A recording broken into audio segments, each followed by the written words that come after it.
y la sombra se abatió sobre la tierra, y el mundo se hendió piedra por piedra.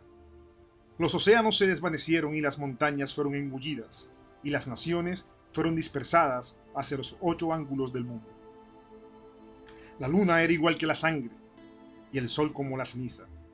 Los mares hervían, y los vivos envidiaban a los muertos. Todo quedó destrozado, y todo se perdió en el recuerdo. Y una memoria prevaleció sobre todas las demás, la de aquel que atrajo la sombra y el desmembramiento del mundo. Y aquel lo llamaron el dragón. Este es el preludio de la tan aclamada saga La Rueda del Tiempo. Quise traerlo a colación porque hoy hablaremos sobre un tema bastante controvertido tanto como esta saga, que son los arquetipos de héroes y villanos y sus contrapartes, los antihéroes y los antivillanos. La Rueda del Tiempo de Robert Jordan causa tanta controversia actualmente porque aunque para muchos es la ópera magna de la literatura fantástica moderna, propiamente dicha, para otros no es más que una sarta de lugares comunes y clichés que precisamente querían abolirse en la época en la que esta obra nació, a principios de los 90. Aquí vemos la dualidad largamente extendida de el bien y el mal, y su lucha y su pugna por la supremacía. Ran al-Thor, que sería el dragón renacido, es el héroe y es la personificación de cualquier héroe de fantasía. Y el oscuro, tal cual su nombre dice, que es precisamente una de las principales críticas, que hasta el nombre es cliché, es la personificación de la maldad y solo quiere controlar el mundo porque puede y bueno, es su naturaleza porque es una especie de dios oscuro. Sin embargo, un detalle que se omite, tal vez por la extensión de esta obra, tal vez por la narrativa a veces un poco ladrilluda, como me gusta decir, es que Ran al-Thor no es el héroe. No es el héroe que todos vemos puritano, siempre buscando el bien común. Me atrevería a decir que es uno de los primeros intentos exitosos de un héroe multidimensional que, a pesar de que a lo largo de las páginas tantas dudas que tiene tienden a empalagar, es, un, es una apuesta arriesgada para la época en la cual vemos, como se dice en este fragmento, que el dragón renacido fue y puede que sea el que lleva al mundo a su destrucción, no es el oscuro. Entonces Ran, en ese mismo orden de ideas, no sería el héroe convencional. Si nos ponemos a analizar un poco más a profundidad, lo que realmente motiva a Ran es volver a su status quo, salvar a la mayor cantidad de conocidos que, así como él, fueron arrebatados de su zona de confort hacia el mundo exterior repleto de caos, mas no quiere el bien común. De hecho, cuando a él se le revela que es el dragón renacido, su primera reacción es negarlo. Y pasan por lo menos 2, 3 libros mientras él logra convencerse de que es su destino. Aquí, bueno, es un cliché, es un lugar común, pero esto no se consigue sino hasta después de un desarrollo de personaje bastante espléndido a mi parecer. Entonces vemos cómo todo el tiempo Rand está sobre la delgada línea entre el bien y el mal, y son solamente sus amigos y diversas circunstancias, a veces hasta el mismo miedo, el que evita que su verdadera naturaleza, porque así lo ponen en la novela, que su verdadera naturaleza es mala, porque el dragón renacido está destinado a convertirse en un instrumento del oscuro para esparcir la maldad sobre el mundo. Vemos cómo él poco a poco va sobrellevando. Este es un ejemplo clave para definir los arquetipos que a lo largo del video intentaré definir. El héroe, el villano, el antivillano y el antihéroe. Si quieres saber más sobre este tema, este es tu lugar, te aseguro que te va a encantar. Bienvenidos sean todos a Fantasía Visceral, desentrañando la fantasía.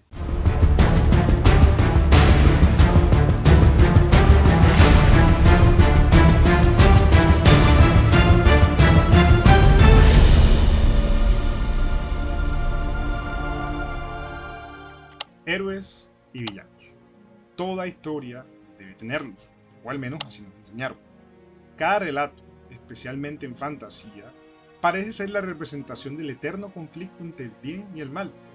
Gandalf versus Sauron, el león versus la bruja, Corum versus el rey de las espadas, Harry versus Voldemort, Ran versus el oscuro, Geralt de Rivia versus Vilgefortz, Kaladin versus Seth o los portadores del vacío, y así un sinnúmero de ejemplos en fantasía clásica donde tenemos al héroe y al villano tensando a la trama y destensándola a su antojo, para finalmente encontrarse en un enfrentamiento final donde todo se definirá, habitualmente siendo el villano quien termine pereciendo, ya que el villano solo querrá el mal y su beneficio propio, y el héroe todo lo contrario, el bien común, y muchas veces lo pondrá por encima de sus propios intereses. Esta es una de las maneras más fáciles de conectar con el lector, ya que ¿quién no quiere que la prosperidad triunfe? ¿Acaso no es el objetivo principal de la vida misma sortear todas las dificultades y vencer nuestros villanos para conseguir prosperar? Pero, ¿qué pasa cuando nuestro héroe no es precisamente uno y, a pesar de querer algo bueno, lo que hace para conseguirlo no lo es tanto? O peor aún, ¿cómo nos sentimos cuando nuestro villano quiere algo malo, pero en su proceso para conseguirlo parece estar haciendo más bien que mal? Sí, a grandes rasgos acabé de definirle los arquetipos de antihéroe y antivillano. Este par de arquetipos cada vez más relevantes y atractivos, no solo en la fantasía, sino en todo el género narrativo. Como bien he dicho, en los primeros intentos de fantasía tan solo existían los arquetipos de héroes y villanos. El héroe, por lo general, era el protagonista, destinado a vencer al villano y hacer al mundo un lugar mejor. El héroe era la figura endiosada e inmaculada como el Hércules perfecto, cuyo espectro moral era lo bastante rígido y orientado hacia el bien legal, o como ya veremos más adelante, lawful good. Es el héroe, el adalid de los valores de una sociedad próspera, incapaz de hacer el mal, muchas veces poniendo el bienestar de los más vulnerables por encima del propio, y por tanto sus motivaciones siempre lo encaminaban a hacer la mayor cantidad de bien posible, esto siendo en últimas apartar al villano de la imagen, que es aquel que está pujando contra él para dañar todos sus planes. Entonces, en el otro lado tenemos el villano. Por lo general, la personificación de la maldad, a menudo descrito como un ser alejado de los estándares estéticos, es decir, desagradable no solo física, sino internamente. Su única motivación era el control total y que su voluntad se hiciese sin importar qué, solo por el placer de destruir y proclamarse amo y señor de toda esa destrucción. La imagen del mal caótico o chaotic evil. Esto funcionaba bien porque en un principio los héroes y los villanos eran solo el vehículo para que la historia se contemplase. No importaba que sus motivaciones fueran estáticas o insulsas. La idea era brindar grandilocuencia a la historia, resaltar la magia y mostrar cómo el bien siempre triunfaba contra el mal. Y esto era porque, bueno, al final todos querían ver el problema resuelto de la forma más feliz y completa posible. Sin embargo, con el paso del tiempo, todas las cosas se van volviendo un cliché y comenzó a aburrir. Los protagonistas y los antagonistas eran personajes demasiado planos y fácilmente equiparables entre sagas. Gandalf era el león, sin importar que uno fuese un mago y el otro un animal, casi un dios. Sauron era la bruja, sin importar que el primero fuese un traco del dios del mal y la otra una bruja sedienta de poder. ¿Qué de llamativo podía tener estar leyendo una y otra vez los mismos personajes siendo tan solo diferenciados por el nombre o las descripciones? Los autores entonces se percataron de la falla y comenzaron poco a poco, no queriendo salirse de la fórmula por temor a fracasar, a darle matices más profundos a sus héroes y a sus villanos, acercándolos mucho más a la realidad, definiendo muy bien sus motivaciones y sus trasfondos para hacerlos más diferenciables el uno del otro. Comprendieron entonces que por más que un villano siempre fuese un villano o un héroe, a la final un héroe, se hacían más agradables y llamativos, dándole elementos únicos a su personalidad, centrándose en sus motivaciones principalmente. Pero tuvieron que pasar muchos años para que los primeros representantes de los verdaderos personajes multidimensionales como Geralt de Rivia o Jaime Lannister aparecieran. Y una vez se comprobó lo bien que funcionaba desarrollar estos elementos motivacionales, que a la final terminaban labrando la personalidad del personaje, comenzaron a darse cuenta que no eran héroes o villanos simplemente, que ya no se podían encasillar del todo en estos arquetipos. Así nacieron las chicas superpoderosas. No. Nacieron los antihéroes y los antivillanos. Porque a la final, En la vida real, nadie es ni bueno ni malo totalmente. Todos somos un espectro gris en nuestras decisiones y en nuestras acciones. Y nosotros queremos leer para acercarnos más a una realidad, para poder simpatizar con estos personajes. Bien, ¿cómo se definen los héroes y los villanos? Antes de definir los arquetipos, de los que hablaremos largamente en este video, primero debemos prestar atención a la tabla de alineaciones, cortesía de los juegos de rol de mesa al estilo Calabozos y Dragones. En esta tabla podemos ver hay 6 alineaciones principales: lawful o legal, por así decirlo, neutral, caótico, good, que es bueno, neutral, otra vez neutral, e evil, que sería malvado, ¿verdad? Estas se cruzan entre sí formando lawful good, neutral good, chaotic good, lawful neutral, true neutral, chaotic neutral, lawful evil, neutral evil y chaotic evil. Más adelante veremos por qué es importante entender esta tabla, me parece a mí. Cada una de estas 9 alineaciones es un arquetipo en sí. Entender cómo se definen nos ayudarán a crear mucho mejor un héroe, un villano, un antivillano o un antihéroe. Son simplemente tecnicismos, son un set de reglas realmente para algún juego de rol, pero para efectos de explicar mejor cómo se definen los 4 arquetipos de los que hablaremos en el video, son vitales. A lo largo del video, ya verán, estaré relacionando estos alineamientos con los arquetipos y es mi intención que se entienda también tanto para principiantes como para avanzados en la materia. Si queda alguna duda, como siempre, no duden en comentar. Con gusto responderé cada uno de sus comentarios. Me he tomado el atrevimiento de clasificar los 3 elementos que definen cada uno de estos arquetipos: la motivación, el proceso y el objetivo. Cada uno de estos 3 elementos se habrá de juntar con un apelativo de bueno, malo o malo y bueno. Y la combinación de estos, así como la tabla de las alineaciones de Calabozos y Dragones, es a lo que a mi parecer diferenciará a un héroe de un antihéroe y a un villano de un antivillano. Antes de continuar, definamos entonces estos apelativos. Lo bueno es algo que siempre está encaminado al bien común.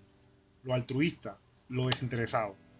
Lo malo, dirigido a objetivos personales. Lo egoísta, no importa quién tenga que sufrir, el fin justificará los medios. Y lo malo bueno, o lo dudoso o lo gris, es una combinación. Saltos entre ambos apelativos, comúnmente enfocado en la elección del mal menor o en un deseo egoísta de un personaje tal vez mojigato que al parecer se lo pensará un par de veces antes de hacer algo de dudoso espectro moral, pero que al final terminará haciéndolo porque se alinea con sus intereses particulares. Y bueno, ahora definamos la motivación, el proceso y los objetivos y sazonémoslos un poco con los apelativos antes mencionados. La motivación es lo que impulsa al personaje a conseguir sus objetivos. Es el conjunto de trasfondo y experiencias, creencias sociales o culturales que han generado un deseo, y este deseo puede ser malo, puede ser bueno o puede ser malo bueno. Una motivación buena está cimentada en un trasfondo que busca el bien común. El ejemplo más usado es el elegido, destinado a restablecer el orden y el equilibrio del mundo, ya sea porque así ha sido criado, con un espectro moral lawful good, o porque es su deber. Una motivación mala es aquella que nace de un deseo egoísta. Querer mucho dinero para saciar frivolidades, por ejemplo, o dominar el mundo para hacer lo que le venga en gana. Estas motivaciones las tienen personajes que por lo general han sufrido muchos eventos trágicos, ¿sí? Un personaje con una vida llena de injusticias que lo han resentido tanto con el mundo en general. O es simplemente un niño malcriado, o en últimas está loco ya. Una motivación gris, una motivación mala o buena, es aquella que, como su nombre lo indica, es una mezcla. Por lo general son trasfondos trágicos que impulsan al personaje a querer salir de la pobreza, o algo tan simple a querer volverse más fuerte para que otros no sufran sus injusticias. Este es un personaje que puede ser en principio lawful good y por lo vivido derivarse a los espectros morales neutrales. Puede estar loco por sus traumas, pero intenta sobreponerse a esto intentando hacer la mayor cantidad de bien posible. O de pronto quizá solo quiera divertirse y se ha dado cuenta de que cuando la gente está feliz y tú eres el responsable, esto te dará mucha más diversión. Ahora vamos con el proceso. El proceso es la manera en la que el personaje encamina su motivación, las cosas que hace para conseguir sus objetivos. Prácticamente el grueso de la narración. Un progreso bueno sencillo de describir. Es un personaje que por lo general anda en su senda del bien común, ayudando a los que más puede, como una manera para contrarrestar el mal o resarcir sus errores pasados. También puede ser que se dedique a entrenar para volverse más fuerte. Son todas aquellas maneras que buscan un crecimiento personal encaminado al bien común. El malo, usualmente el personaje es motivado por algo egoísta, como un deseo de venganza, por ejemplo. No le importa cuántos tenga que salpicar en su baño de sangre solo para conseguir su objetivo, matar a los culpables de su tragedia. Pero no solamente las venganzas, sino también las historias de engaño, donde un personaje se escabulle entre artimañas, moviendo engranajes de mentiras para impulsar a los demás a su objetivo final, sin importarle que esto afecte una o muchas vidas. En conclusión, en estos personajes el fin justifica los medios, lo único que importa es su objetivo, el daño colateral es esperable y será un sacrificio que valdrá la pena. Entonces ya vamos viendo que la principal diferencia entre lo malo y lo bueno, sin adentrarnos en conflictos filosóficos, sino para efectos de esta explicación, es que lo malo es algo egoísta y lo bueno es algo altruista, sencillo. Esto no es regla general, por supuesto, pero es un buen punto de partida. Como antes, el proceso malo-bueno es una senda en la que el personaje brinca de acciones altruistas a egoístas. Su espectro moral le permite detenerse a analizar si determinada acción puede afectar la vida de terceros. Sin embargo, con frecuencia esto no lo detendrá a ejecutar dicha acción, sino más bien a pensar en cómo hacer el más mínimo daño, ¿sí? A reducir lo más que pueda ese daño colateral. El objetivo, por otra parte, el tercer y último elemento, es la consecuencia de su deseo, el final que quiere conseguir para satisfacer su motivación. El objetivo bueno se encamina entonces, como todo lo que recibe este apelativo, al bien común. Consigue que la mayor cantidad de seres gocen de bienestar como resultado de su proceso. O bien se encuentra con su familiar o ser amado desaparecido, recupera sus habilidades o se convierte en una mejor persona, perdonándose sus errores pasados y redimiéndose para vivir feliz para siempre. El malo podría ser el más claro de todos, ya que este personaje entonces consigue su venganza. Al hacerlo, echa un vistazo hacia atrás y se encuentra con ese río de sangre que se proyecta desde sus talones. Da un suspiro, pues se siente vacío, toda esa muerte, para al final quedarse solo y diferenciándose bastante poco de aquel que quería vengarse, probablemente suscitando más deseos de venganza entre todos aquellos a los que afectó, ganándose así un buen puñado de enemigos. Y el malo bueno puede ser una historia de venganza que en últimas dejará su baño de sangre, pero en cada paso del proceso el personaje hizo lo posible por cada acción mala hacer una acción buena, por ejemplo. O escogió el mal menor. Mejoró la vida de muchos, pero a un gran costo, ya sea de muerte o sufrimiento. Entonces, aquí se pone más interesante. Combinemos esto con los apelativos para definir cada arquetipo y asimismo saber cómo crearlos, que es lo importante. Entonces, en la tabla vemos la motivación, el proceso y los objetivos del héroe va a ser siempre buena. La de los villanos va a ser siempre mala. Por esto son los personajes más aburridos de todos, porque no hay ninguna verdadera variación en su proceso, en cómo se describen, en cómo va la historia. En cambio, los antihéroes tienen una motivación buena o mala, su proceso es claramente malo y sus objetivos al final terminan siendo buenos. Los antivillanos, por lo contrario, tienen una motivación por lo general buena. Su proceso es malo o bueno, pero sus resultados siempre van a ser resultados malos. Por algo tienen el apelativo de villanos en sí. Así que podemos decir que lo que diferencia a los antihéroes y a los antivillanos de sus contrapartes son las motivaciones y el proceso. Pero siempre sus objetivos serán buenos para los antihéroes y malos para los antivillanos. Sencillo. Ahora relacionemos las motivaciones, los procesos y los objetivos con la tabla de alineaciones de Calabozos y Dragones. Lo lawful o legítimo legal se define como la confianza, el honor, la fiabilidad, la obediencia a la autoridad. Lo caótico, algo flexible, adaptable y encaminado a la libertad. Lo neutral es una mezcla de lawful y chaotic, el antojo del personaje, al gusto del consumidor. Lo bueno es el respeto por la vida y el consentimiento, la dignidad, el altruismo. Lo evil, lo malo, es la opresión, matar y herir a los otros sin importar qué.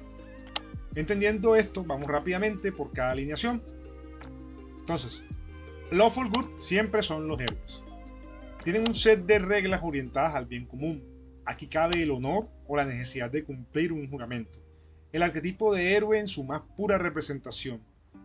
Todos los elementos, sus motivaciones, su proceso y sus objetivos son buenos y no se van a desviar de las reglas por nada del mundo.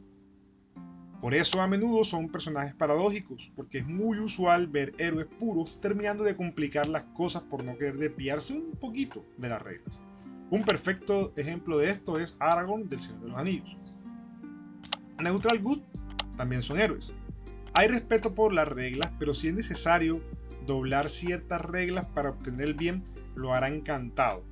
Pero estos desvíos no podrán poner en peligro la vida ni el bienestar real de los demás, más allá de nimias molestias. Por su proceso, también será uno bueno. No son tan puritanos como los Lawful Good, pero sí más prácticos. Hermione Granger, por ejemplo, es quien a menudo desafía las reglas para ayudar a los demás. Es un buen ejemplo. Chaotic Good. Aquí empezamos con los antihéroes. Buscan la libertad de todas las cosas y seres como forma de perseguir el bien común, o simplemente por coincidencia terminan generando el bien.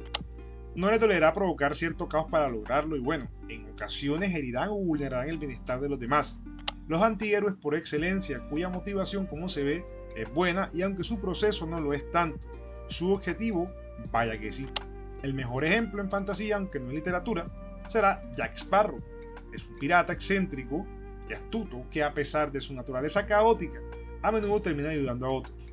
Lawful Neutral. Aquí pueden ser tanto antihéroes como antivillanos. Sus consignas son el orden, la tradición, las reglas y el honor.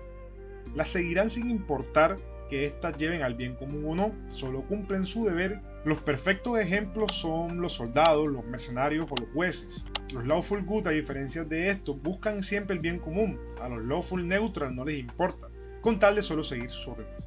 Estos, así como los True Neutral, que ya vamos a ver, se pueden encasillar en cualquiera de los dos arquetipos de antihéroes antivillanos. El ejemplo antivillano sería Azula, de Avatar, la leyenda de Aang, quien representa un compromiso férreo con las leyes y la estructura del poder, independientemente de su impacto moral. También podríamos poner a los Capablancas de la Rueda del Tiempo en este ejemplo. El ejemplo de antihéroe sería mi favorito, Geralt de Rivia, ya que su código de reglas es cazar monstruos solo si le pagan. Y esto, bueno, busca el bien común porque los monstruos son dañinos para la humanidad, ¿no? Esto es sencillo, pero a menudo causa su buena dosis de caos, como el infame evento que le llevó a ser el carnicero de Blaviken, aunque a veces no sea porque quiere. Sin embargo, a lo largo de las novelas vamos viendo que va migrando un poco hacia el Neutral Good, cuando finalmente se embarca en la misión de encontrar a Ciri y se debate entre la filosofía de qué es un monstruo y qué no. True Neutral. Aquí, como dije, pueden ser antihéroes y antivillanos. Son los más raros y difíciles de conseguir, porque a menudo se confunden con lo caótico ya que toman decisiones sobre la marcha, pero sin decantarse por ningún código moral. No desean especialmente el bien ni el mal, solo su propio bienestar o un objetivo en concreto. Si para esto tienen que hacer algo de bien o algo de mal, pues bien vendrá, pero por favor, no mucho alboroto.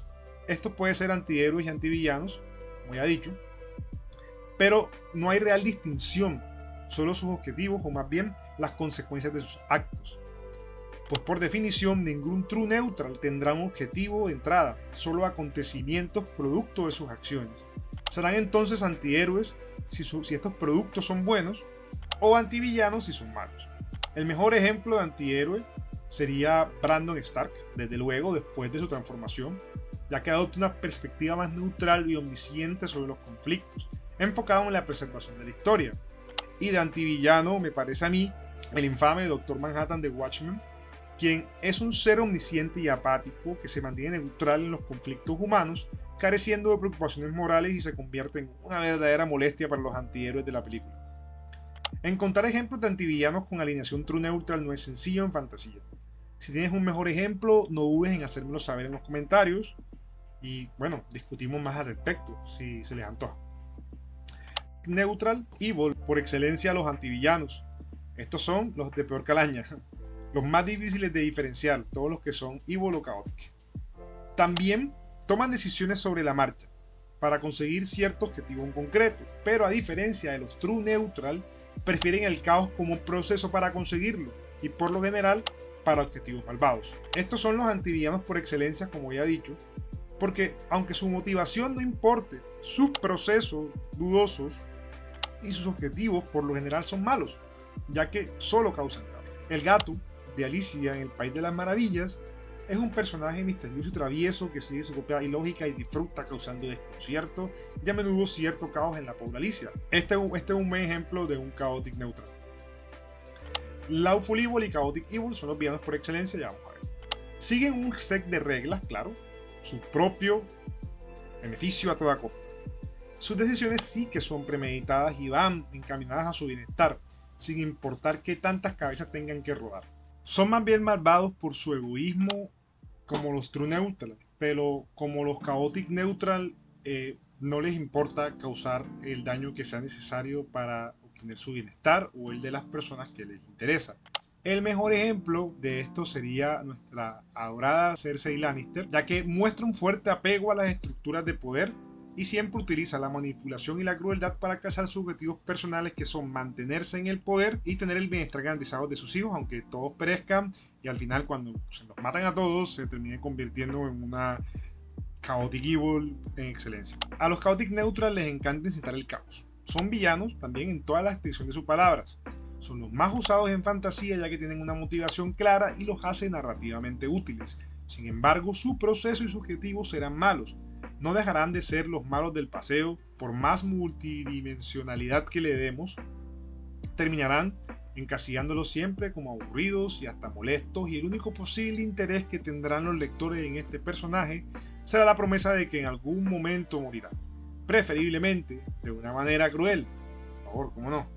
En este caso, el mejor ejemplo en fantasía me parece a mí que es el primogénito de Cersei Lannister, Joffrey Baratheon, o bueno, Joffrey Lannister realmente. Aquí es donde entra a ser más interesante estas comparaciones, porque para muchos puede que parezca Joffrey simplemente evil, nada más, pero si nos detenemos a analizarlo, lo único que quería Joffrey era satisfacer sus deseos personales, que eran nada más que entretenerse y ser temido por todos. Por último tenemos al Chaotic Evil, también son villanos, los más ignotos. Es muy fácil para cualquier alineación evil caer en esta si no se controla. No respetan nada, ni siquiera les interesa su propio beneficio. Por eso ni Joffrey ni la mayoría de los villanos clásicos encajan en este alineamiento. Son crueles y solo quieren hacer el mal porque quieren ver el mundo arder, porque es su naturaleza. Son los más difíciles de retratar, porque si no se hace bien simplemente parecerán unos imbéciles desalmados y nada más. Por eso la mayoría de los representantes de esta alineación en fantasía son los dioses de la oscuridad, encaminados al caos porque es su naturaleza misma. No conocen otra forma de ser y son motivados solo por la destrucción. Todo lo que los motiva, su proceso, sus objetivos son malos. El mejor ejemplo de esto en toda la narrativa occidental es el Guasón. Desde luego, pero como no nos centramos en fantasía, me he tomado la tarea de investigar en literatura fantástica conocida, y mis mejores ejemplos, por lo menos, son el Rey Nocturno de los Caminantes Blancos y Melkor, el dios de la oscuridad de Arda, el mundo del Señor de los Anillos, que se describe bien en el Silmarillion. Estos dos solo quieren la destrucción porque fueron creados para ese propósito y punto. Aquí entonces ya comenzamos a ver una relación entre los tres elementos antes destacados. Cada alineamiento es una combinación de la motivación, el proceso y los objetivos. Encajémoslos entonces en la siguiente tabla. Cabe aclarar que a pesar de las alineaciones, un personaje no siempre actuará conforme a esto. Como seres sintientes, serán circunstanciales y habrá momentos que los obligarán a migrar a otra alineación. Otra cosa que hay que aclarar es que, como es el caso de Geralt de Rivia, en muchas ocasiones las alineaciones irán cambiando en el espectro, y este me parece a mí que es el secreto para ser un buen personaje. Es claro que al principio tenemos que dejar clara su alineación para encasillarlo en alguno de los 4 arquetipos. Sin embargo, esto solo debe preocuparnos seguirlo a rajatabla en la presentación. La gracia, me parece a mí, que es que el personaje vaya progresando con la historia y vaya cambiando, ya sea para bien o para mal, haciéndolo cada vez más realista y por lo tanto más agradable. Nadie es siempre bueno o malo, ya lo dije. Por otro lado, podrán haber alineaciones mixtas, para generar más riqueza narrativa a un personaje en concreto. Asimismo, resaltar que habrá muchos otros personajes que no encajarán en ninguno de estos arquetipos y que solo se presentarán como antagonistas no villanos que se interpondrán en el camino para generar conflictos, como un recurso narrativo para hacer avanzar la trama, hacer progresar a tu personaje o desarrollar orgánicamente tu world building. Existen un sinfín de posibilidades. Todo lo que acabé de explicarles es solo una base, una serie de principios y conceptos para entender mejor cómo crear personajes basándonos en elementos comunes y darle solidez. Entender la alineación y el arquetipo de tu personaje servirá además para hacerlo fiel a su personalidad y sus motivaciones y evitará que sin una correcta contextualización tu personaje entre capítulos cambie de su forma de actuar y que parezca irreal y por lo tanto se antoje infantil o nada atractivo, o que parezca un personaje diferente en cada capítulo. La idea es que una vez pongas a tu personaje en una situación, te preguntes ¿qué haría él según su alineación y arquetipo? Correlacionando esta circunstancia desde luego con las variables concretas de ese momento. Pongamos el ejemplo de Yarkon Veslav, un general de algún ejército inventado. Él es un líder militar lawful good por excelencia.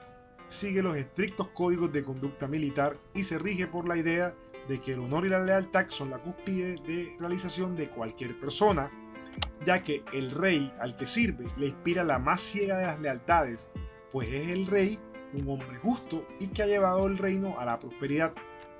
Sin embargo, una guerra estalla. Al principio parece sin fundamento.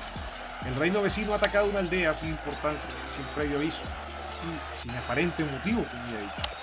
Yarkon ve esto como la peor de las ignominias, porque para él hasta en la guerra hay reglas claras, como por ejemplo se tiene que declarar la guerra antes de atacar, y esta no sin una justificación clara.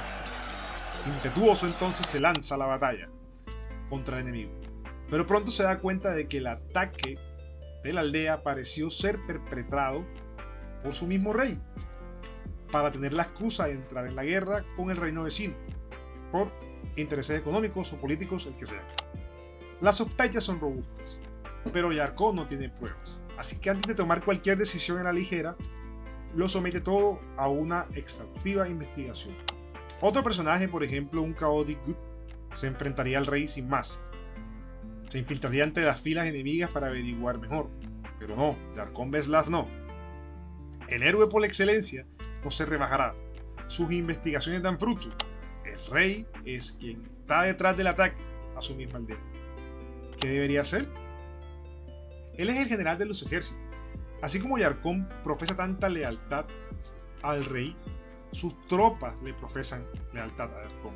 Con el chasquido de uno de sus dedos podría poner en contra a sus soldados. Podría hacer que los soldados se pongan en contra del rey. Pero no, esto también va en contra de las reglas.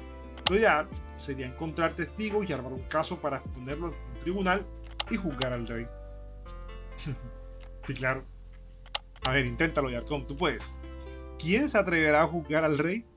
Sin embargo, consigue armar su caso, pero justo antes de exponerlo, pongamos a Genis, su oficial de mayor confianza, lo traiciona.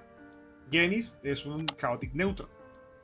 En este caso, siente lealtad por su general. Sin embargo, sabe que la vía de exponer de esa manera al rey es una locura, que acabará por ponerlos a todos en una situación peor. ¿Qué de malo tendría escoger el mal menor? Al fin y al cabo, con esa guerra, que con toda seguridad ganará el rey, el reino se volverá más poderoso y por ende un mejor lugar donde vivir. No se siente cómodo traicionando a su general, claramente, que además de ser su general es su mejor amigo. Pero más vale, o sea, el tipo piensa lo siguiente, más vale una sola vida que muchas más. Y la estabilidad del reino con él. Yarkon es traicionado por su mejor hombre y es encarcelado entonces. En ese momento se percata de su error y de que ser lawful good siempre, no ser flexible con las reglas en determinados momentos, causará más mal que bien. Aquí nace un cambio en su alineación. Migra hacia Chaotic Good, consigue escapar, jurando vengarse del rey traidor y de Genis. Sin embargo, en el proceso de su venganza, se vuelve a dar cuenta, de tropiezo en tropiezo, que ni siquiera torciendo las reglas con cuidado para no hacer el mal podrá tener su venganza. Frustrado se debate entre Chaotic Good y Chaotic Neutral, y en su camino deja un buen rastro de sangre hasta poder obtener su venganza. A menudo los desarrollos de personajes más interesantes son aquellos que migran entre alineaciones. Esto no solo alimenta el desarrollo de los personajes, sino que dirige a la trama. Así que como escritores, tenemos que aprender bien a usar estos elementos y que se sienta justificada cada elección, que no parezca que pasa de Lawful Good a Chaotic Evil por capricho o simplemente porque exageró en sus reacciones. Entonces, ya para concluir, volvamos a definir los arquetipos. El héroe es la representación pura del bien común, jamás se saldrá de las reglas para conseguir su objetivo, que siempre será el bienestar general. Errará, como cualquier ser sintiente imperfecto, pero esto no le hará salirse de sus alineaciones centrales, Lawful Good y Neutral Good. El villano es la representación pura del mal. Jamás tendrá reglas. Sus maneras serán crueles y sus objetivos todavía peores. Sus motivaciones no van más allá de causar el mal por venganza o por capricho o simplemente por diversión. Pero esto no quiere decir que sus motivaciones no sean realistas o empáticas. Siempre será Lawful Evil y Chaotic Evil. El antihéroe o bien busca el bien común por iniciativa propia, o simplemente por coincidencia o porque es una buena persona que las circunstancias han hecho que haga cosas de dudoso espectro moral. Por tanto, sus motivaciones serán mixtas, ya sea buenas o malas, su proceso no será nada correcto, pero sus objetivos y consecuencias sí lo serán. El antivillano son los mejores personajes a mi parecer, lo que todos los villanos deberían ser. Son más llamativos porque ponen a dudar a los lectores, ya que sus motivaciones son buenas y hasta nos decimos a menudo que de estar en una situación similar haríamos lo mismo, a pesar de que nos consideramos personas buenas, ¿no?